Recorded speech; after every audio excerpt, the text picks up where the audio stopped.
Diversas investigaciones demuestran que nuestras ideas políticas están fuertemente influenciadas por metáforas corporales. La metáfora de la mano izquierda y la mano derecha refuerzan en nosotros la idea de que en política solo pueden haber dos opciones o combinaciones entre ellas, la izquierda y la derecha, entendiendo la política de forma lineal. La política de izquierda actualmente es estatista, es decir, promueve que el Estado, que el aparato estatal, tenga la mayor cantidad de funciones posibles y que el poder sobre esas funciones esté en manos de los partidos políticos o clase política. Para ello, el Estado requiere mucho dinero, por lo que promueve los altos impuestos y la atracción de grandes empresas que generen grandes utilidades. La política de derecha actualmente es capitalista, es decir, promueve que los que tengan capital puedan rentabilizar lo más posible dicho capital, obteniendo utilidades y por tanto más capital. Esto favorece particularmente a las grandes empresas, que son las que más capital tienen, por lo que se concentra el poder económico en ellas, formando oligopolios, es decir, un mercado con pocas empresas compitiendo y con tendencias a la colusión. Pero, ¿estamos contentos con estas opciones? Las encuestas en el mundo y en Chile muestran que cada vez menos personas se sienten identificadas con las políticas de izquierda, derecha o centro. Esto genera un sentimiento de desesperanza, de un encierro político, llevando a algunos a buscar posturas extremistas de izquierda o de derecha que finalmente tienden a parecerse por tender a la violencia y al totalitarismo. Entonces, ¿hay salida para este encierro político? El solidarismo propone que el espectro político no es lineal, sino que es triangular. Su diagnóstico es que las políticas de izquierda y derecha han llevado a una indiscriminada acumulación y concentración del poder en la clase política y en el gran empresariado, llegando a tener entre ellas una asociación ilegítima y antiética. Además, el estatismo relega el rol del ciudadano a ser un votante en elecciones centrales y o un receptor de beneficios del Estado, mientras que el capitalismo relega al ciudadano a ser un empleado y un consumidor. El solidarismo propone entonces ciudadanizar la política y desconcentrar el poder económico. Para que se entienda, veamos dos ejemplos. En la actualidad, los directores de colegios estatales son elegidos por políticos, alcaldes o miembros de partidos políticos. El solidarismo propone que deberían ser elegidos por la comunidad educativa del colegio, profesores, apoderados y alumnos secundarios cuando los hay. De esta manera, se desconcentra el poder del Estado, dejando de estar en manos de unos pocos políticos y pasando a la ciudadanía. El solidarismo también propone que las leyes deben favorecer a las empresas asociativas, cooperativas, empresas de autogestión, de economía solidaria, etc., a las microempresas o MIPYMES, a las empresas éticas o empresas, por ejemplo, de alimentos con estándares de bienestar animal, de impacto ambiental, etc., y las innovaciones que facilitan la coordinación horizontal entre los ciudadanos. De esta manera se desconcentra el poder del gran capital privado. El solidarismo promueve el rol del ciudadano como guía de su propia vida en relación a sus cercanos y como emprendedor y empresario, fomentando la autonomía, la creatividad y la solidaridad. El solidarismo es una tercera opción, real, factible y deseable. Se basa en el conocimiento científico, en entender a la sociedad como un sistema complejo y en buscar el bien común en armonía con el medio ambiente, en base a valores éticos y sobre todo en base a la solidaridad. Sobre el justicialismo, Perón dice: por un lado, el individualismo capitalista sometía a las naciones a la voluntad omnipotente, fría y egoísta del dinero. Por el otro lado, el colectivismo comunista sometía a las naciones al poder aplastante y totalitario del Estado. Por eso decidimos crear las nuevas bases de una tercera posición que nos permitiese ofrecer a nuestro pueblo otro camino que no lo condujese a la explotación y a la miseria. Cierro comillas. Ahora bien, esta visión justicialista le tocaba descender de las alturas abstractas de la filosofía a la acción concreta de gobierno, de forma que inicia la obra presidencial de Perón. Bajo un discurso de soberanismo económico y justicia social, Perón anuncia el llamado Primer Plan Quinquenal en 1947. Este plan se enfocó en una serie de políticas y obras de infraestructura para impulsar la industrialización de Argentina con industria pesada y ligera, en áreas como la siderúrgica, manufactura, creación de energía eléctrica, petroquímica, aviación y otros sectores. Con este plan, Perón también es pionero en Latinoamérica en el desarrollo de energía nuclear e hidroeléctrica, en el marco de una política de independencia energética. Igualmente, el plan quinquenal se enfocó en el fortalecimiento y la modernización del sector agropecuario, que vio un aumento en su productividad en estos años, especialmente la siembra de trigo.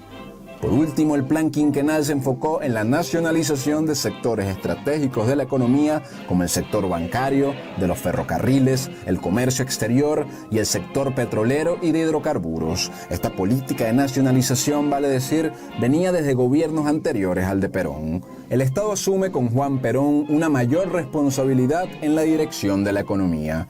Pero esto no es una invención de Perón, sino más bien un proceso que provenía desde los años 30, que al igual que con Perón, respondía no solo a un criterio económico, sino a criterios geopolíticos y de seguridad interna.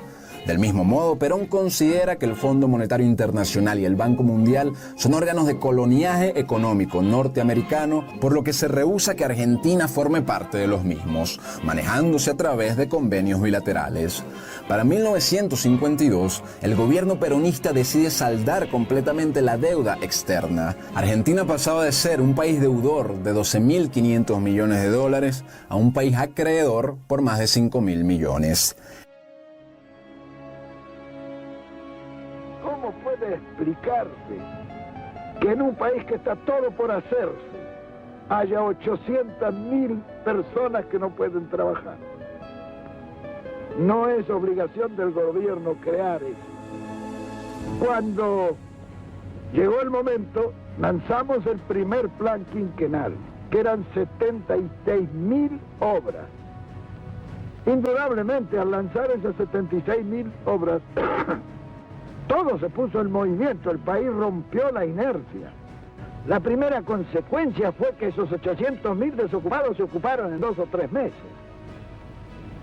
Cuando se ocuparon los 800.000 desocupados, los salarios subieron solos, porque cuando hay plena ocupación, el salario no hay que impulsarlo, sube solo. Claro, cuando subieron los salarios, el poder adquisitivo de la masa popular, que es el verdadero consumo, se multiplicó varias veces. Al multiplicarse y subir el consumo, eso tonificó inmediatamente al comercio, que se atresó para satisfacer la demanda de ese consumo multiplicado. Eso demandó a la industria la transformación necesaria para la distribución por el comercio. En consecuencia, la industria se puso en marcha. Y todo el mundo comenzó a pensar en el desarrollo industrial. El gran complemento del plan quinquenal estaba en la política social, en la mejora del nivel de vida mediante programas de redistribución y políticas y obras para la ampliación de la vivienda, la salud y la educación. El presidente Perón, valiéndose primordialmente del Ministerio del Trabajo y de la Fundación Eva Perón, se aboca a la construcción de un extenso estado de bienestar en la Argentina. Del mismo modo, de una forma sin precedentes, las clases populares son incorporadas activamente en la cosa pública mediante diversos mecanismos a nivel local y regional, buscando además ampliar la identidad argentina a todos los sectores. Esta política social es lo que diferencia al direccionismo estatal del peronismo del direccionismo de los gobiernos conservadores de los años 30. El Estado actúa esta vez de forma sistemática en el terreno social y de las clases populares y busca incorporarlas a mercados internos que estimulen la producción y el consumo. Del mismo modo, todas las reformas laborales conseguidas por Perón en su época en la Secretaría del Trabajo son ratificadas y ampliadas. Se extienden las jubilaciones a profesionales, trabajadores independientes y se otorgan beneficios laborales indirectos como planes de viviendas para obreros, colonias vacacionales gratuitas para trabajadores, distribución de indumentaria escolar y textos, entre otras. Entre 1945 y 1948, los salarios reales de los empleados públicos tuvieron un alza del 35% y los de los obreros industriales subieron en un promedio del 50%. En el mismo periodo, el consumo, tanto del sector público como en el privado, subió alrededor del 20%. Sin embargo, la política expansiva de estímulo a la demanda mediante gasto social y préstamos del Banco Central provoca para finales del primer gobierno de Perón un aumento en la inflación hasta más del 30% anual. En su segundo gobierno logra controlar la inflación y bajarla a un solo dígito, aunque persistieron otros problemas económicos. En materia de salud de esta política social, el peronismo avanza hacia un sistema unificado preventivo, curativo y de asistencia social, inaugurando unos 500 establecimientos médicos. Durante la presidencia de Perón se reduce sustancialmente la mortalidad infantil y las enfermedades como la tuberculosis, la fiebre amarilla, la sífilis y el paludismo. Por otro lado, hubo un importante grado de promoción y desarrollo del deporte en todos los niveles, especialmente en los barrios para la juventud. En materia energética, en 6 años la producción de petróleo en Argentina aumenta un 50%. Sin embargo, el autoabastecimiento era un objetivo inviable, por lo que en su segundo gobierno Perón tranza con la Standard Oil un vasto programa de explotación mixta al sur de la Argentina. Diversos sectores de la sociedad civil han propuesto que en la nueva Constitución Chile instaure el sistema de democracia directa moderna en su estándar de oro. Esto es el llamado mecanismo suizo. ¿En qué consiste?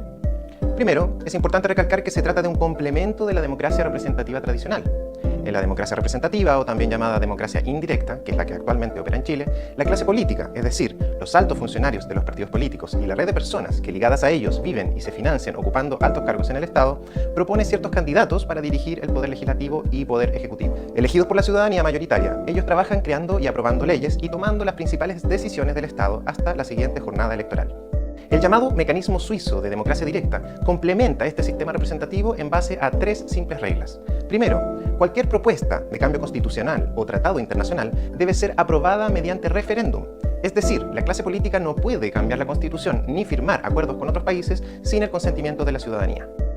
Segundo, las personas tienen derecho a proponer veto a leyes. Para eso, desde que se aprueba una ley en el Parlamento, cualquier ciudadano tiene 100 días para juntar 100.000 firmas o patrocinios que apoyen la iniciativa de veto. Así, la ley se congela y pasa a votación para la siguiente fecha de referéndum, fechas que son establecidas con años de anticipación y que corresponden a unos 4 o 5 días al año. Si en este referéndum se aprueba el veto, entonces la ley simplemente se anula. Tercero, los ciudadanos tienen el derecho también a proponer iniciativas de reformas. Para ello, cualquier persona puede inscribir su propuesta y recolectar firmas durante 18 meses. Si en ese periodo la comisión de iniciativa logra juntar 200.000 firmas, entonces ocurre lo siguiente. El Parlamento o Presidencia, según competa, pueden negociar con la Comisión de Iniciativa para que la Comisión desista de llevar a sufragio la iniciativa.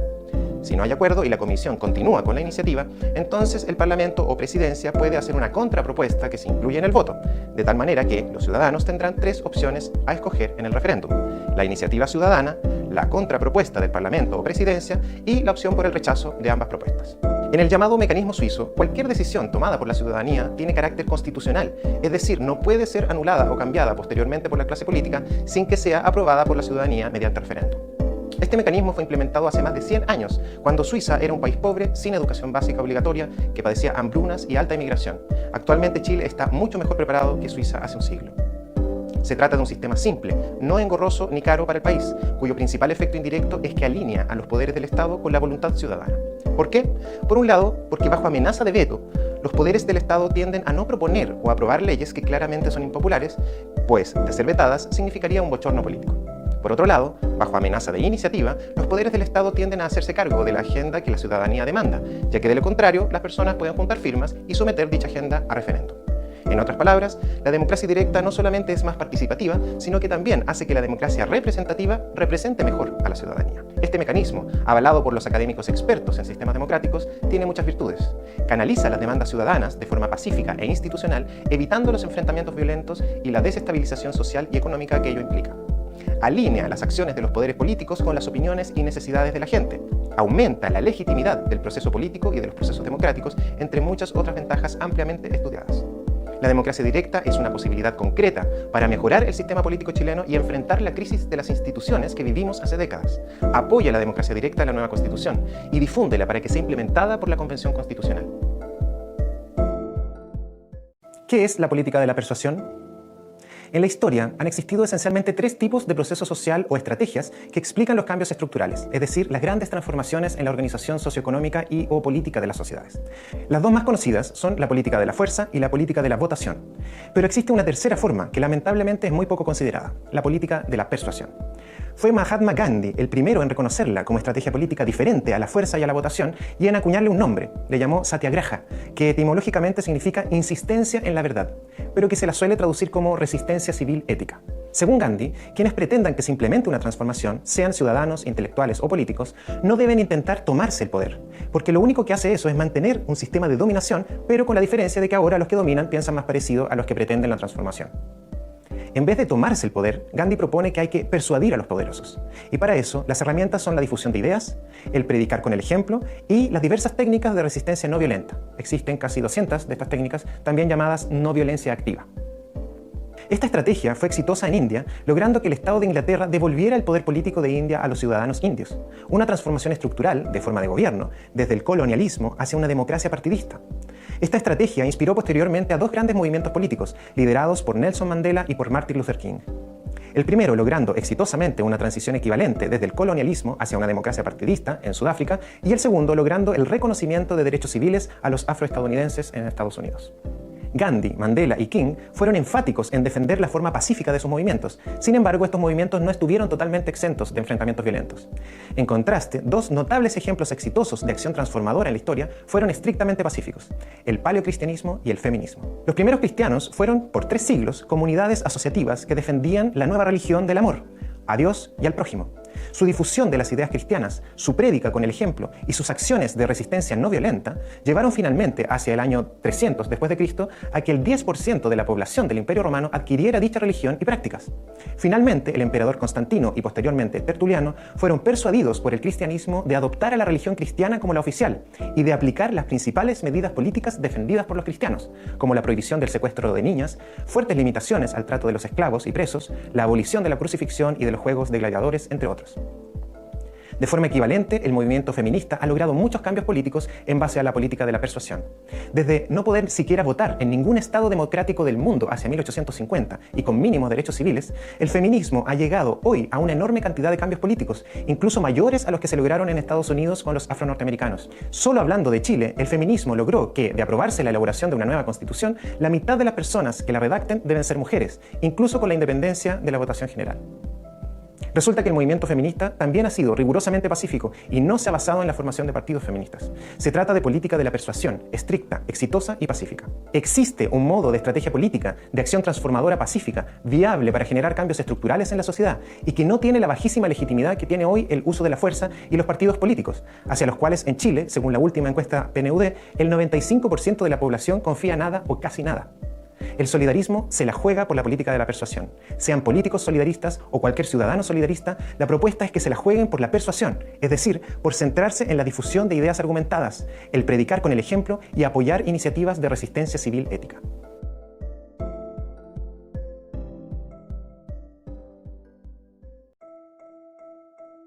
¿Qué es solidaridad? La solidaridad, que puede darse de forma horizontal o vertical, es un tipo de relación humana que es importante en la ética, pero también lo es en la sociología, la economía, la antropología, el derecho y la política. La solidaridad es la relación interpersonal de apoyo o colaboración en base a un sentimiento de pertenencia a una unidad común. En otras palabras, cuando una persona A apoya o colabora con otra persona B en base a que considera o percibe a B como parte de una unidad común a la que ambos pertenecen, entonces A está actuando por solidaridad. La palabra solidaridad viene del latín solidum, que significa sólido, y que la RAE define con 3 sentidos. 1. Firme, macizo, denso y fuerte. 2. Dicho de un cuerpo que debido a la gran cohesión de sus moléculas mantiene forma y volumen constante. Y 3. Asentado, establecido con razones fundamentales y verdaderas. En el lenguaje jurídico se dice solidario para referirse al modo de derecho o obligación insolidum, que implica un compromiso asumido por un conjunto de personas que se obligan a responder cada una por el conjunto de ellas. En la sociología, Emil Durkheim, uno de los padres de la sociología, describe que el orden social solo es posible porque en las sociedades existen altos grados de solidaridad entre individuos, así como entre instituciones intermedias entre los individuos y el Estado. Durkheim argumenta que si no fuera por la solidaridad, la sola acción del Estado, con sus normas y su fuerza policial para hacer que se cumplan, no sería capaz de hacer que las sociedades se mantengan en el alto nivel de organización y orden que las caracteriza. Es decir, en la sociología, la solidaridad es una fuerza que explica y promueve el orden social. La antropología académica ha descrito que la solidaridad es el tipo de relación humana que más identificaba a la vida de los seres humanos cuando se vivía en tribus, normalmente en grupos de entre 50 a 200 personas. Esta forma de vida es la que caracterizó el 99% de la historia de nuestra especie y que todavía se practica en los pueblos originarios. A este tipo de solidaridad Durkheim le llama solidaridad mecánica, donde los individuos tienen ideas similares y no hay mayor división del trabajo, mientras que a la solidaridad propia de las sociedades modernas le llama solidaridad orgánica, habiendo mucha más división del trabajo y mayor diversidad de ideas. En economía, por su parte, la economía solidaria ha mostrado que la solidaridad es un factor económico que eleva la productividad de las empresas y que está asociado a climas laborales más sanos y a vidas más satisfactorias y plenas. El fundador de la economía solidaria, Luis Raceto Migliaro, ha llamado factor C a este factor económico generado por la solidaridad, mostrando que está presente en un sector importante de la economía, particularmente en las empresas de escala humana y las empresas asociativas, como las cooperativas, empresas de autogestión y empresas de trabajadores, entre otras. Finalmente, en política, el solidarismo propone que la conjunción y unión de las fuerzas solidarias que se dan a nivel sociológico, antropológico, económico y ético se pueden conjugar como una fuerza social política poderosa que tienda a que la ciudadanía mayoritaria mejore su calidad de vida en dignidad, es decir, en vistas a un buen vivir. concepto defendido por los pueblos originarios de vida tribal como crítica a la invasión y conquista española y que refiere a una vida con mucho tiempo libre, armonía con la naturaleza y en comunidad. Uniendo estas fuerzas solidarias es posible impulsar un cambio a nivel político, económico y antropológico que mejore la calidad de vida de la ciudadanía mayoritaria, fomentando la vida urbana de barrio, la ciudad en 15 minutos, la economía solidaria y a escala humana, así como la mayor armonía con el medio ambiente y la reversión de su devastación creciente por parte de las políticas estatistas y capitalistas.